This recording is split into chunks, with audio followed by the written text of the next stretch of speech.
Welcome to sauce TV. నేను మీ ఆబిద్ హుసేన్. ఏపీలో ఎండలు ఎంత వేడెక్కాయో రాజకీయం అంతకంటే వేడెక్కిందని చెప్పొచ్చు. ఇటు వైసీపీ అటు టీడీపీ ఇరు పక్షాలు కూడా ఒకరి మీద ఒకరు విమర్శలు చేసుకుంటూ ముందుకు వెళ్తున్నారు. వైనాట్ 175 అని వైఎస్ జగన్ అంటుంటే వైనాట్ పులివెందుల అని చంద్రబాబు నాయుడు అంటున్నారు.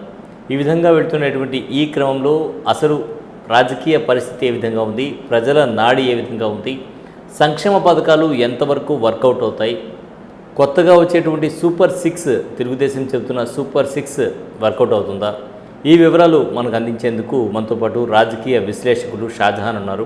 వారితో మాట్లాడి ఈ అంశాలపై డిస్కస్ చేద్దాం. నమస్కారం షాజహాన్ గారు. నమస్తే. Welcome to studio. Thank you. చెప్పండి, రాజకీయాలు మీరు చూస్తున్నారు రోజు. సో మీ సుదీర్ఘ అనుభవంలో ఇప్పుడున్నటువంటి రాజకీయాల మీద మీ అభిప్రాయం ఏంటి? ఏ విధంగా ఉన్నాయంట రాజకీయాలు? ఇప్పుడు రాజకీయాలు మాట్లాడాలంటే పురాతన రాజకీయాలకి ఇప్పటికే చాలా ఫ్యాస్ట్నెస్ వచ్చింది. జగన్ గారు చీఫ్ మినిస్టర్ అయిన తర్వాత రాజకీయంలో ఉన్నటువంటి విధానాలని చాలా చిత్రంగా మార్చారు. అది ప్రజల వద్దకు పరిపాలన విధానాన్ని చెప్పుకోవాలంటే జగనే తెచ్చింది.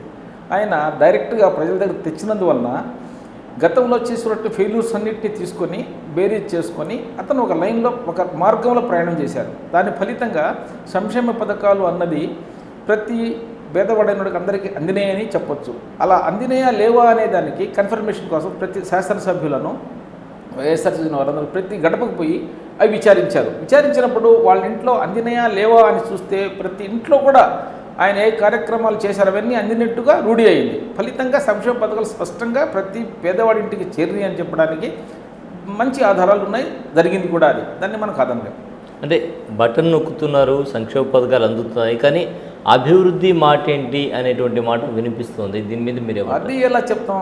బటన్ నొత్తడం అంటే బటన్ నొత్తితే రాకుండా పోతే ఇంకొక రోజు వస్తుంది. బటన్ నొత్తున్నాడు ఆయన. ఫండ్ ఉన్నంత వరకు రిలీజ్ అవుతూ ఉంటాయి, వస్తూ ఉంటాయి. ఇప్పుడు నిన్న రైతు భరోసా ఉంది. రైతు భరోసా నిన్న ఒక దగ్గర ఎక్కడ అనౌన్స్ చేసి బటన్ వేస్తారు, నెక్స్ట్ డే వరుసగా ఒక్కొక్కరికి వస్తూనే ఉన్నాయి. గతంలో అట్లా లేదు కదా. ఒకసారి పడితే 100 మంది తిరుగుతూనే ఉంటుంది, పడేది కాదు. ఆయన బటన్ వేసిన వెంటనే ఎంత చెప్తే అంత అది తక్కువ కానీ ఎక్కువ కానీ నిటారుగా వాళ్ళ ఇంటికి వస్తున్నాయి, చేరుతున్నాయి. దాంట్లో డోకా లేదు. సో సంక్షేమ పథకాలు అయితే అందరికీ అందుతున్నాయి, దాంట్లో తిరగలేదు. దాంట్లో మరి అభివృద్ధి సంగతి ఏంటి? అభివృద్ధి జరగడం లేదు అంటే అభివృద్ధి వేరు, సంక్షేమం వేరు. అభివృద్ధి అనేటువంటిది ఏంటి? కన్స్ట్రక్షన్స్, రోడ్లు, భవనాలు, నీటిపారుదల, ఇవన్నీ కూడా అభివృద్ధి కిందకు వస్తాయి. అవి ఫండ్స్ ఉన్నంత వరకు. అంటే ఈ ఫండ్స్ ఎట్లా ఉంటాయంటే కొన్ని రాష్ట్ర ప్రభుత్వానికి, కొంత కేంద్ర ప్రభుత్వానికి జాయింట్గా పోతుంటాయి. కాబట్టి కొన్ని అనుకున్న ఫండ్స్ రావాలంటే మన కేంద్ర ప్రభుత్వం నిధులు కూడా ఇన్ టైంలో రావాలా. అందువల్ల ఏంటంటే అవి లేట్ అవుతుంటే ఇక్కడ బిల్స్ ఎక్కువ పెరుగుతూ ఉంటాయి. దీనివల్ల కొన్ని కార్యక్రమాల్లో వెనకపడవచ్చు, కానీ అయినంత గతంలో కన్నా కూడా మెరుగైనటువంటి అభివృద్ధి చేశారన్నది తిరుగులేదు. అంటే మేము వస్తే ఇంకా అద్భుతమైన పథకాలు ఇస్తాము అని చెప్పి జగన్ ప్రభుత్వాన్ని డబల్ చేసి చూపిస్తోంది టీడీపీ. నమ్మొచ్చా? అది చెప్తారండి, ప్రభుత్వాలు చెప్తాయి. కొంతమంది ఎప్పటి అభివృద్ధి నేను ఇంకా బాగా చేస్తానని చెప్పి తప్పే ఉంది చెప్తారు వాళ్ళు. కానీ ఎంతవరకు సాధ్యాలు అనేది మనం చూస్తున్నాం. ఎన్ని చేయగలం అన్ని చేయగలం. బడ్జెట్ 1000 రూపాయల ఆదాయం ఉండి 1200 ఖర్చు పెడతా ఉంటే ఎట్లా? అయినప్పటికీ జగన్ శక్తికి మించినటువంటి కార్యక్రమాలు చేసి అభివృద్ధిలో ముందు ఉన్నారని చెప్పి తిరుగులేదు. అంటే సాధ్యమవుతాయి. ఒక బిడ్డకు 15,000 ఇస్తుంటే, జగన్ 15,000 అన్నారు, 15,000 ఇస్తుంటే ఎట్ ది సేమ్ టైం అంటే 2,000 కోత ఉంది, 13,000 ఏదో వస్తుంది అనుకోండి తల్లిదండ్రుల ఖాతాకి. So at the same time ఇప్పుడు చంద్రబాబు నాయుడు నేను సీఎం అయితే దాన్ని ఆ 4 పిల్లలు ఉంటే 4కి కూడా వేస్తానంటున్నారు, 60,000 వేస్తానంటున్నారు. సో ఈ విధంగా అన్ని రకాల పథకాలు కూడా డబల్ అంటున్నారు. వాలంటీర్లకు జీతం 10,000 ఇస్తానని ఇలా చెప్తూ ఉన్నారు. సో ఖజానాని నేను సంపద సృష్టిస్తాను అని చెప్తూ ఉన్నారు. ఆచరణలో యోగ్యంగానే పథకాలు అంటే ఎలా? ఆచరణలో యజ్ఞం కావాలి కదా, చెప్పొచ్చు. బట్ మాట్లాడితే ఆచరణ చేయాలి కదా. ఆచరణలో యజ్ఞం కానివన్నీ పథకాలు ఎలా అవుతాయి? ఆచరణలో సాధ్యం అవుతుందా? కాదు, సాధ్యం కానివన్నీ. ఆయన సాధ్యం కావడం అంటే ఆషామాషి కాదు కదండి. మరి చెప్పేస్తాం ఏదో ఒకటి, మళ్ళీ చేసేటప్పుడుగా తెలుస్తుంది అది. అంటే ఇప్పుడు ఆచరణ సాధ్యం కాని పథకాలు ఎందుకు ప్రభుత్వాలు అంటే రాజకీయ పార్టీలు ప్రజల్ని మభ్యపెట్టడానికే చేస్తున్నాయి, ఎందుకు అలా చెప్తూ ఉన్నాయంటారు? వాళ్ళు చెప్తారు మేము కేంద్రం నుంచి ఫండ్స్ తెస్తామని, త్యాగలమని. వాళ్ళ నమ్మకం అట్లా ఉంది. మరి ప్రపంచ దేశాలు ప్రపంచంలో తీసుకుంటారో, ప్రపంచ యునైటెడ్ బ్యాంక్ నుంచి తెస్తారేమో తెలియదు, కానీ అది అంత మాత్రం సాధ్యం కానీ అన్ని పథకాలు కాదు. సాధ్యం చేయలేకపోతున్నాం. సాధ్యం కానీ ఏం చేయగలమండి ఇప్పట్లో. అలాగే ఇప్పుడు బీజేపీ, జనసేన, టీడీపీ ఈ 3 కలిసి వస్తున్నాయి. సో ఈ కూటమిని ప్రజలు స్వాగతిస్తారంటారా? ఏ విధంగా ఉంది రెస్పాన్స్, ఎలా ఉంది ప్రజల నుంచి? గ్రౌండ్ రిపోర్ట్ తీసుకుంటే ఎలా ఉందంటారు? గతంలో కూడా చంద్రబాబు గారు బీజేపీతో చేసే సందర్భం ఉంది, అప్పుడు సక్సెస్ కాలేదు. అంటే 2014లో చేశారు, 19లో చేశారు, మళ్ళీ బ్యాక్ కానీ అది కాలేదు. మళ్ళీ జగన్ గారు వన్ మ్యాన్ ఆర్మీగా ఉన్నారు. ఆయన ఒకే అజెండాలో ప్రయాణం చేస్తున్నారు కాబట్టి ఆయన చేసినటువంటి గ్రామ ప్రవేశంలో కాలనీల్లో గణనీయమైన అభివృద్ధి ఉంది, బలం ఉంది.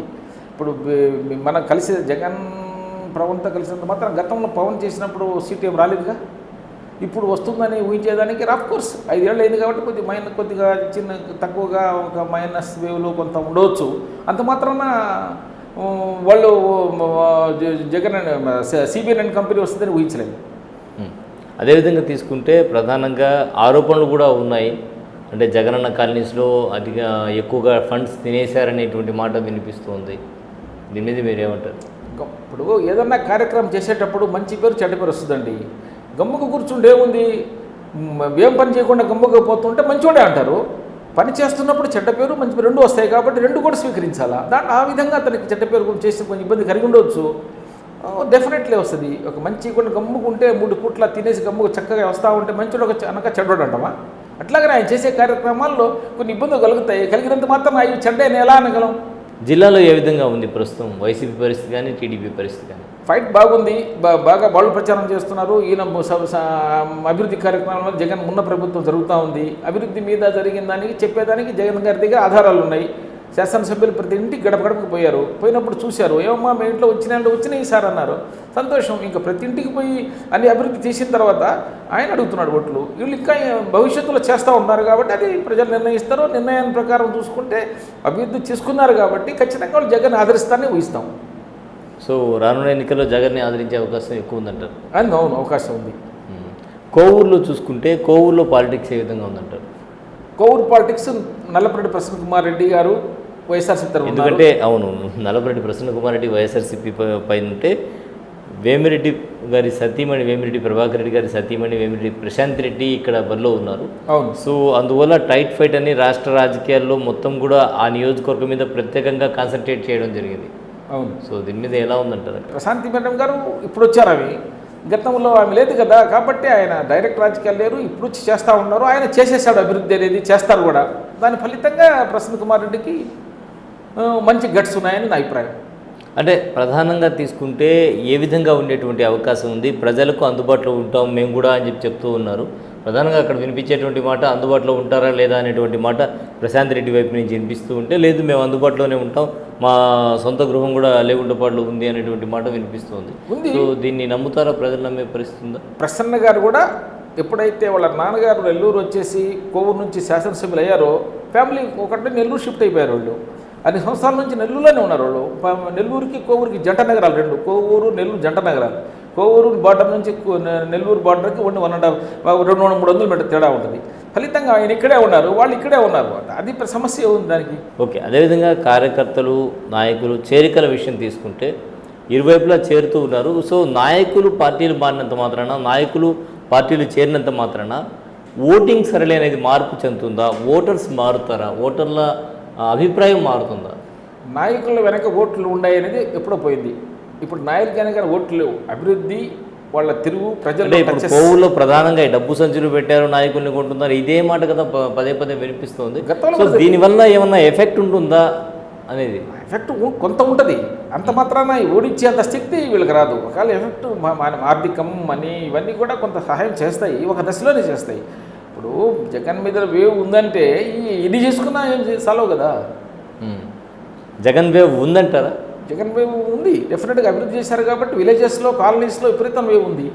సిటీలో లేకపోవచ్చేమో కానీ వివేష్ గ్రామాల్లో కాలనీలు ఇప్పుడు కోవూరు ఉంది, చంద్రమౌళి సంఘం, తర్వాత ఏమంటే స్టౌబడి కాలనీ, తర్వాత ఏమంటే ఈ పళ్ళకూరు కాలనీలు, ఇవన్నీ చాలా కాలనీలు ఉన్నాయి. ఒక్క కోవూరు మండలానికే. మీకు విడలూరు కొడలూరు మండలాలు విపరీతమైన గ్రామాలు ఉన్నాయి. వాటిని ప్రసన్నకున్న అపారమైన గౌరవ అభిమానాలు ఉన్నాయి కదా జగన్ మీద. అవన్నీ పనిచేస్తాయి. ఇప్పుడు సిటీలో అనేది ఎంతవరకు ఉంటుంది? 1000 ఓట్లు వచ్చాను సిటీలో, గ్రామాల్లో 2000 వస్తాయి. ఇప్పుడు మనకి సిటీ 1000 పోయినా 2000 అంటే మనకి గ్రామాల్లో ఉన్నటువంటి ప్రోద్బలం, గ్రామాల్లో ఉన్నటువంటి జగన్ గారి ఉన్న అభిమానం డెఫినెట్గా పనిచేస్తుంది.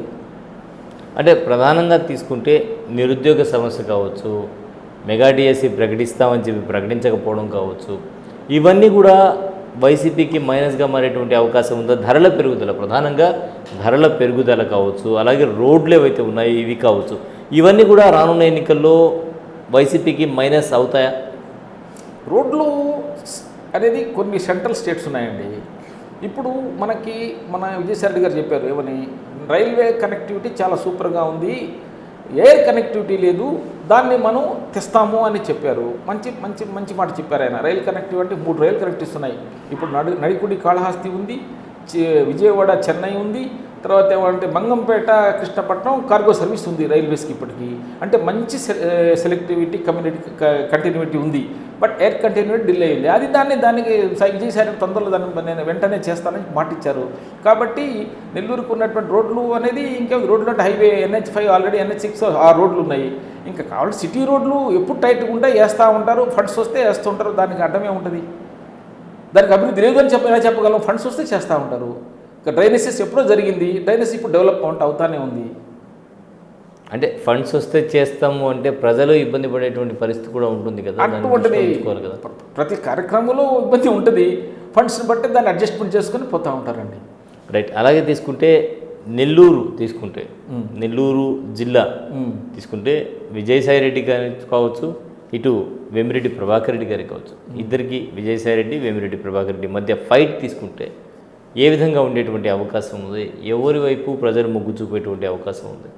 ఇప్పుడు విజయసాయి రెడ్డి గారు ఆయన జగన్ గారి దగ్గర మంచి వర్కర్గా ఉండేవాడు. ఆయన అన్ని కార్యక్రమాలు చూస్తూ రాజకీయ ప్రీతం టచెస్లో ఉన్నారు. పోతే ఆయన ఆడిటర్ గారు, ఆయనకు అపారమైన అనుభవం ఉంది.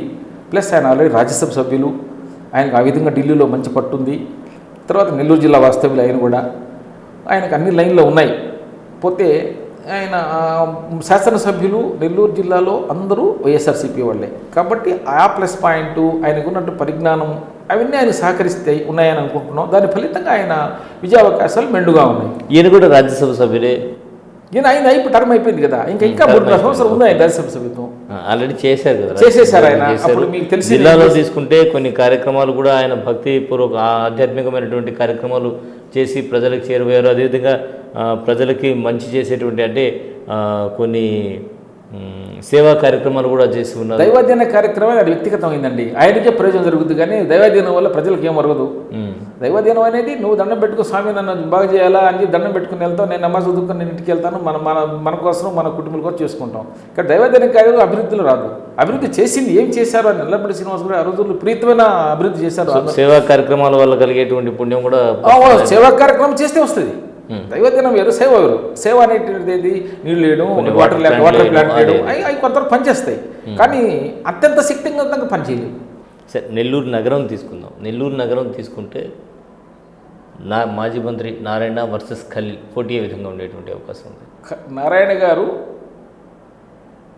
వ్యక్తిగతంగా చూసుకుంటే లేదా ఆర్థికంగా చూసుకుంటే పెద్దోడే ఆయన. ఖలీల్ మంచి వ్యక్తి, డిప్యూటీ మేయర్గా చేస్తున్నారు నెల్లూరులో. ఆయన యువకుడు, ఆయన మంచి వ్యక్తి, ఆయనకి పేరుంది. అయితే ఇక్కడ ఏంటంటే జగన్ గారు చేసినట్టు అభివృద్ధి పనులు, ఆయన మంచి పనులు ఫలితంగా ఆయనకి విజయావకాశాలు ఖలీల్ భాయ్కి ఉన్నాయి, ఖచ్చితంగా ఉన్నాయి. ఏం చేస్తారంటే ఆయన ఎటువంటి పనులు చేశారు, చాలా మున్సిపాలిటీలో చాలా వర్క్లు చేశారు.